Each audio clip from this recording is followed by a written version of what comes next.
За хөдөө аж ахуйн зохион бүтээх инженер мэргэжлийн зорилго нь хөдөө аж ахуйн болон бусад үйлдвэрлэлийн зориулалтаа машин механизм, системийн шийдэл гаргах, зохион бүтээх, хөрвөх чадвартай мэргэжилтэн бэлдэх юм аа. За энэ мэргэжлийг эзэмших та бүхэн дараах чадварыг эзэмших юм.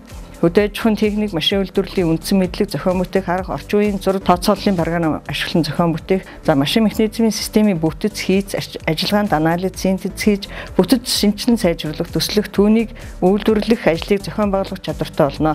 Мэргэжлийн ёс зүй, төлөвшөлт, логик сэтгэлгээ хөгжүүлэх, асуудал шинжилгээ үнэлгээ хийж, шийдвэр гаргах, системтэй сэтгэн бодох дадал чадвар эзэмших юм аа. За мөн багаар ажиллах, манлайлах, нийгмийн харилцаанд орох, өөрийгөө илэрхийлэх чадвар, мэдээллийн технологи, гадаад хэлний зохион мэдлэгийг эзэмших болно. Энэ мэргэжлийг эзэмшснээр та бүхэн хөрвөх чадвартай нийгмийн эрэлт хэрэгцээг хангасан чадварлаг боловсон хүчин болох бүрэн боломжтой.